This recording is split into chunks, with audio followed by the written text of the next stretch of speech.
Hello everyone, welcome to my channel. So today we are going to discuss about the topic cell, the unit of life. We have been studying since class 6 that cell is the structural and fundamental unit of life, and also we have seen that it is having a fundamental role, right, in our living. So how did the cell, like, finally we got to know that yes, there is something called cell? There is a history behind it. Yes, you all must be wondering, science also has a history. Yes, we are only studying the history of the science now, right? So the history starts from 1665. Robert Hooke, he observed the cork cell which is dead, and finally termed that, like, he saw some like honeycomb shaped structures, and he coined the term cell. After that, the first, like, the scientist who got to know and also observed the living cell was on 1674, Anton von Leeuwenhoek, and he observed few living cells like RBC, bacteria, spermatozoa, and protozoa as well. Then Robert Brown in 1831, he discovered nucleus in the root cell of the orchid. So you can all see I have written totally. So please write this table, okay? The years, the scientist, and the observation. That's all, okay? Be precise with this chapter. This is very important that all of you know about this chapter, but don't dig deeper, okay? You don't have to like know everything, lot of things. So only know the precise details about it. Then the cell theory was formulated.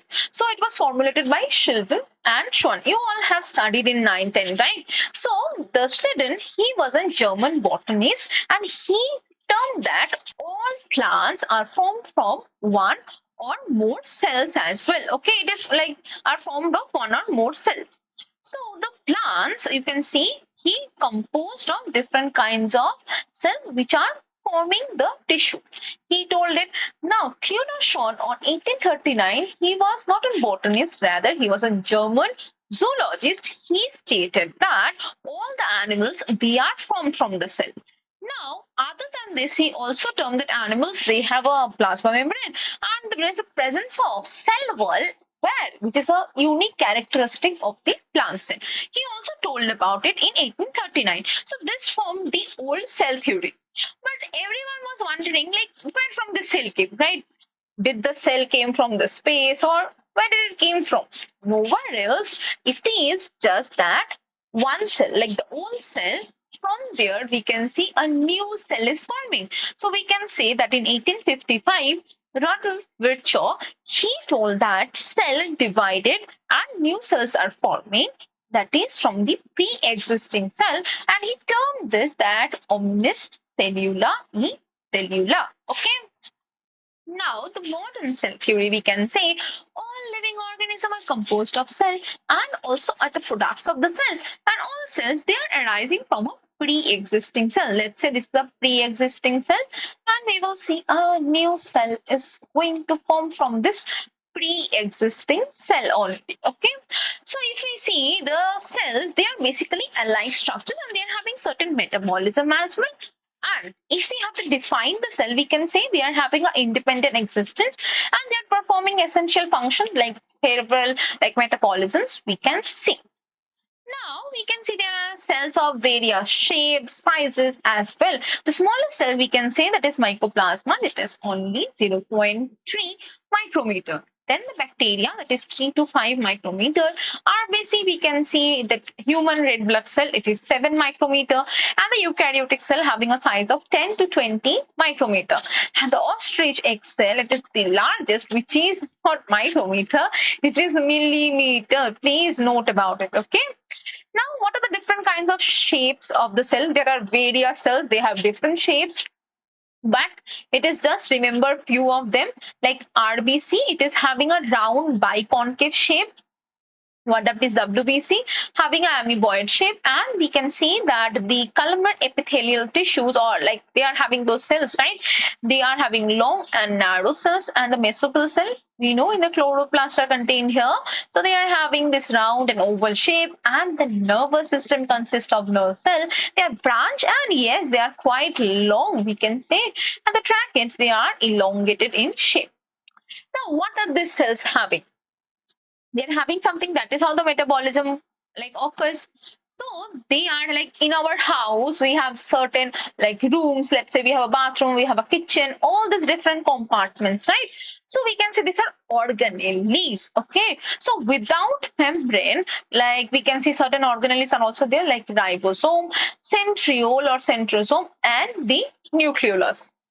And we can see with a single membrane there is like endoplasmic reticulum, Golgi body, vacuole, lysosome, and also vesicle. And we can see double membrane organelles include plastid, mitochondria, and nucleus. Okay. Now the cells, we can say not all cells are having all these organelles. Okay. We are going to study about prokaryotic cells today. In the next class, we will be discussing about eukaryotic cell. So this is a prokaryotic cell you all can see, and I will just give you like a little bit brief about what is the difference between a prokaryotic and a eukaryotic cell. So, the genetic material in case of the prokaryotic cell, it is not enclosed by a nuclear envelope. Rather, we can see it is totally naked, like we can see nothing is going to enclose it. So, it is suspended in the cytoplasm. That is why it is called as not nucleus, called as nucleoloid or genophore as well. And in the eukaryotes, we can see that the nucleolus, it is going to be protected, like not protected, or let's say enveloped by a nuclear membrane. So it is like enclosed, and it is not present in direct contact with the cytoplasm. Okay, it is having its own nucleoplasm. And we can say that the cell wall is made up of peptidoglycan. And in case of the eukaryotic cell, as eukaryotic cell, like in plant cell, it is also there. So the cell wall constituent might be different. And like in the fungi, we can see it is made up of chitin. In cellulose, in case of the plant cells. And ribosome, which is the site of protein synthesis, it is 70S ribosome, and in case of eukaryotic, 80S. Nucleolus, it is absent. Nucleolus, it is going to be present in case of eukaryotic cells. And transcription and translation, what are this? We will be knowing in the upcoming chapters. But just to give an idea, it is present and it occurs in the cytoplasm only, because there is no membrane bound organelles we know in case of a prokaryotic cell. So the transcription occurs in the nucleus in case of the eukaryotes, and translation occurs in the cytoplasm. Okay. And the cytoplasm lacks membrane bound organelles, as I told you. Like prokaryotic cell is like a one bedroom apartment, or you can say not even a bedroom, it is like a studio apartment. Okay, like a whole like a room, only one room is there, nothing else, no organelles like membrane bound organelles are there, but all the things are kept in the same place. Okay, just one room and everything is there only. Okay, like from the, let's say if you have a room and in that room only you have the, let's say, shower gel, in that room only you have the kitchen items, everything, a desk, study desk, everything is there. Okay, and your bathtub also in there. And in the eukaryotic cell, you can say there are, let's say you have made a separate bathroom, you have made a separate kitchen, everything. Okay, there is having compartments. You can say that the cytoplasm contains all the membrane bound in the cell organelles are present. So the metabolism occurs there. So bacteria and cyanobacteria are the prokaryotic cell. All plant cell and animal cells are eukaryotic cell, and also fungus that we have studied, fungi, they're also eukaryotes. So in the prokaryotic cell, it is just a simplified diagram that I have drawn. It is present in bacteria, blue-green algae, mycoplasma, PPLO. So we can see there is cell envelope, which is consisting of this three structure, nucleoid. We know that it is not having the nucleus, it is having nucleoid. And we can see there are certain surface structure, villi, flagella, and also fimbriae, ribosome 70S, chromatophores are present, mesosomes are present. How they are helping? We will be knowing plasmid and we can see inclusion bodies as well. So how do they help and what are their roles? Let us discuss in details. So the cell envelope, which is made up of three parts. Glycocalyx, that is the outermost, and inside we have the cell wall, that is in the middle, and we can see there is cell membrane, that is innermost. So glycocalyx, it is the outermost structure made up of fibrous network of carbohydrates.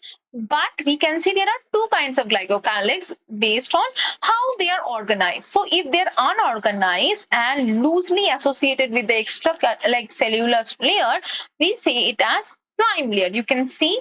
But the capsule one, we can see it is like thick, and also it is tough and also organized extracellular layer which is tightly associated. Okay, now the cell wall that is inside the glycocalyx, it is determining the shape of the cell, very important. And what it is made up of, it is made up of peptidoglycan, or we can say it is a polymer of NAG and NAM, that is N-acetylglucosamine and N-acetylmuramic acid, or we can say it is made up of murine also. So if in the question comes that the cell wall is made up of murine, that will be also correct other than peptidoglycan. Then the cell membrane that is in the innermost part, it is selectively permeable in nature and interacts with the outer world, and it is like same in case of a bacteria, that is in the prokaryotes and also in the eukaryotes as well. So it is made up of phospholipids. So phospholipid basically means it is having a head that is a hydrophilic head that is made up of phosphate and glycerol, and hydrophobic tail. Hydrophobic means it is not water loving, it is water hating, we can say. That is made up of fatty acid tails. So these tails are made up of fatty acids. Now that we are clear up till this, so do you all know that the bacteria, they can be gram positive and gram negative as well. So how this is done? So there is something called as gram staining. Okay, it was developed by Christian Gram using certain stains. Stains are giving color to the cells of the bacteria. Okay, so that we can view them. So we have used gentian violet or crystal violet. In my college days, I used to use this crystal violet to see them. So let's say we have taken a bacterial population, and when we are seeing this bacterial population, we cannot see, so we have to give them some color. So crystal violets are added. Then all the bacteria, they take the crystal violet. Okay, so it happens now when we are playing Holi. So yeah, let's say we are applying the color, someone is applying the color. But what do we do when we play Holi? If we apply a layer of, let's say, any kind of oil, then if someone is going to give the color, so will the color remain? It will get washed away. It happens, right?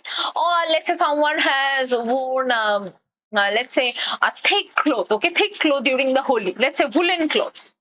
So that person is going to have thick layer of woolen clothes. So his or her clothes will remain wet for a longer time if he or she doesn't removes her clothes, right? Similarly, you can see the bacteria is also having a little bit of similar things here. We will come. So after that, iodine treatment is done, and after that, treated with we can say washed with ethyl alcohol or acetone. So ethyl alcohol or acetone is going to wash or decolorize this stain. So that means let's say you are playing Holi, and after playing Holi with different colors, you are washing your clothes with what? With the bleach. Let's say I'm just telling to decolorize it.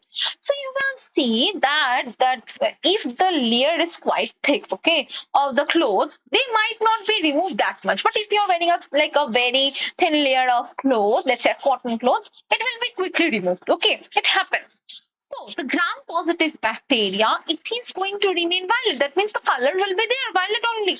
Why so? Because this layer of the peptidoglycan layer that is present in the, that is gram positive bacteria, it is quite thick, and we can see it is not washed away even after treatment of alcohol. So if we add saffron in here also, it will not be like pink color. Saffron is a kind of a stain. It will remain this violet color, only like a bluish kind of color we can see. And in case of the gram negative bacteria, we can see that it is not bluish in color because it is having less peptidoglycan. Okay, it is not that much thick peptidoglycan present, and the alcohol is going to wash it off, right, and renders them as colorless. So if I am going to add the saffron in here, it will turn pink. So this is the thing that we see, that how to note that which is a gram positive and gram negative bacteria. Now, the cell wall, we can differentiate the bacteria based on their cell envelopes, we can tell. So, based on their cell envelopes, we can see cell wall, it is single layered and smooth cell wall, it is double layered and wavy cell wall in case of gram negative. cell wall thickness, you can see it is 20 to 80 nanometer. In case of the gram negative, it is 8 to 10 nanometer.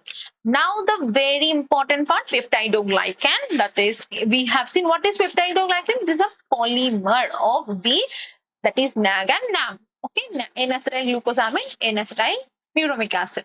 So we can see it is a thick layer. So I was telling, if it is a thick layer, the color of the stain will be remaining, right? It won't be washing away that easily.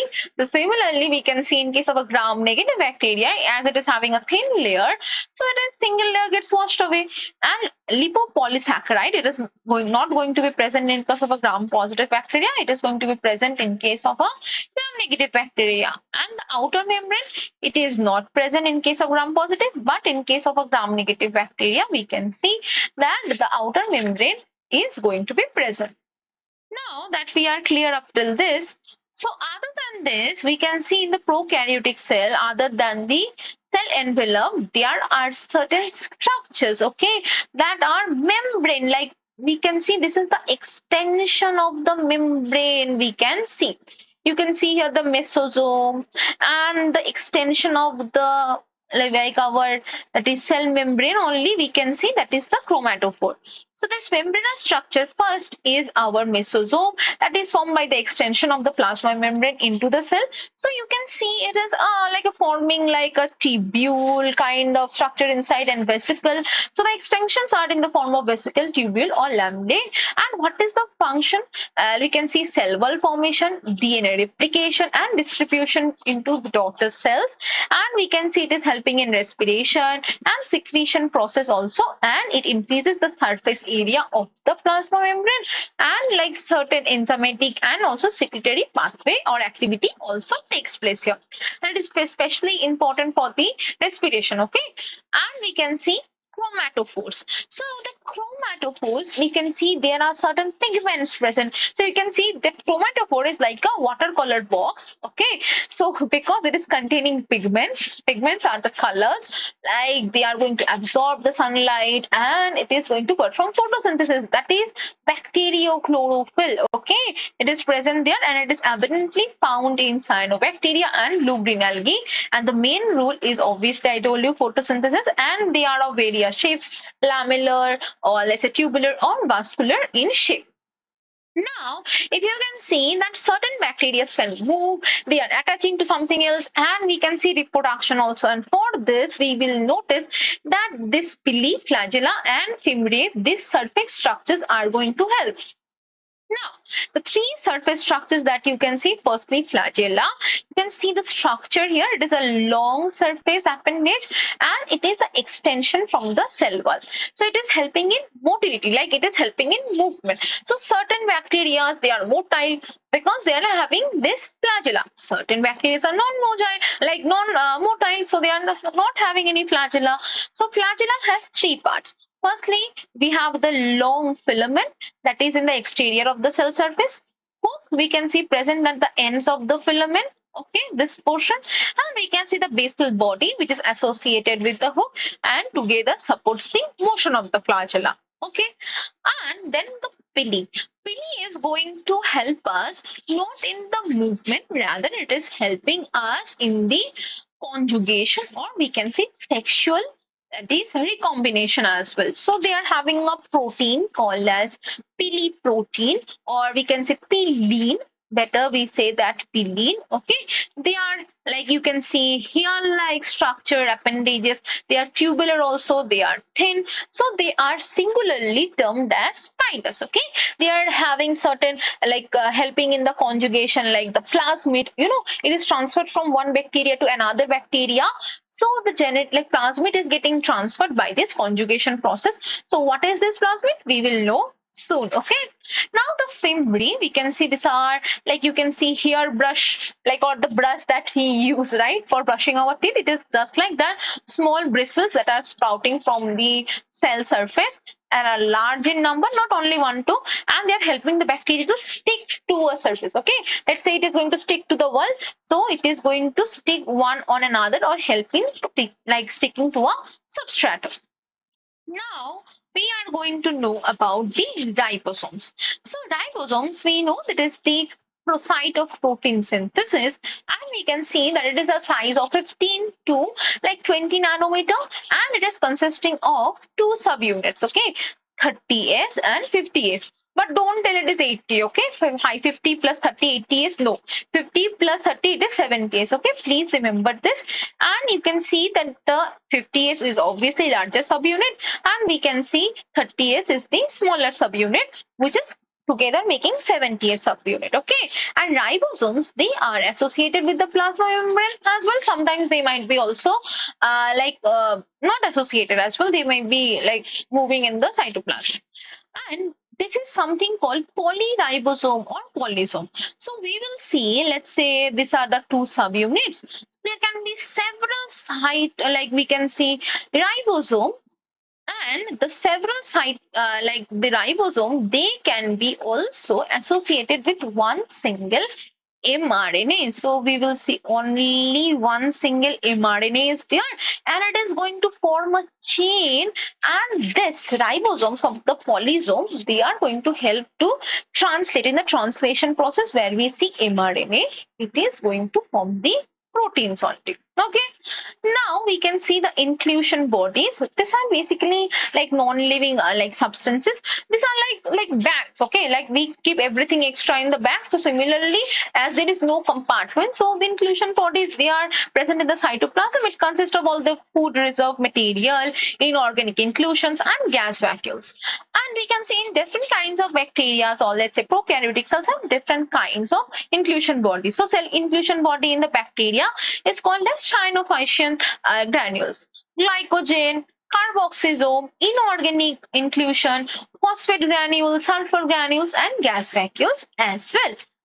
Now we have understood up till this. Now the very important thing, that the genetic material. So this is called as nucleoid, or we can also write as genophore. Okay, so you will see that it is like a single chromosome. Okay, it is just in the cytoplasm. So it is not having a well-defined nucleus. Genetic material is not enveloped as well by a nuclear membrane, and the genomic DNA is circular, naked, without any histone proteins. The eukaryotic nucleus, you can see that the chromosomes are having the histone proteins, right? So it is not having, the chromatin fibers are not having here. So it is naked. Now there is something extra, like they do not have nucleus, but they have an extra genetic material, that is extra chromosomal segment of the double-stranded DNA, and that is called as plasmid. I was telling all of you, right, with the help of this plasmid, the with the help of this that is we have seen the pili. Let's say pili of bacteria 1 has connected to like pili of bacterial 2. So we will see that the, let's say this is the bacteria 1, it is having a plasmid. Okay, this is the plasmid, and the bacteria 2, it is not having any plasmid. Okay, so that is why we tell this as F plus plasmid, F plus plasmid. Okay, as it is having a plasmid, and we will say it is F minus plasmid. So we will see with the help of this pili, okay, the conjugation will take place. And as the conjugation takes place, we will see this self-replicating circular and naked DNA structure, that is the plasmid. We can see this is the plasmid. We can see it is independent, and also it is not a part of the nuclear region of the bacterial cell. So sometimes it is containing certain genes. Okay, they are containing certain genes like fertility factors. So that is how the name F plus plasmid has came. So it is the fertility factor. It might be having some resistant factors, and also certain like carcinogenic factors as well. So they will be transferred by the process of conjugation to another cell. So this is also called as the sexual recombination. So after that, we can going to see that this F plasmid is going to be transferred, and finally we are going to see that this second cell, which is F negative, okay, that is F minus, it is not going to be F minus anymore. It is going to have its own, that is the F, that is fertility factor as the plasmid is transferred by conjugation. Okay, so we can say transfer of the plasmid is taking place, and as the plasmid transfer takes place, so fertility factor is also going. So the first bacteria which was having F plus plasmid is going to the like the F plasmid, it is going to the second bacteria by conjugation. Okay, so I hope all of you are clear up till this. Now, anyone having any doubt up till this, you can write it in the chat box. Okay, you can comment whatever doubts you're having. If you are willing to ask me, make any other videos, any topics that you find it complex, anything, any suggestion that you would love to give me, I'm always here to learn and improve myself. So that's all from my side. In the next class, we will be further focusing on the eukaryotic cell, which is having some complex structures. Okay, unlike the prokaryotic cell, it is not having a complex structure but complex mechanisms. It's like we can say that it is there, right? Not complexity in their organelles, but eukaryotic cells they are having. So have a nice day, everyone. Take care. Bye bye.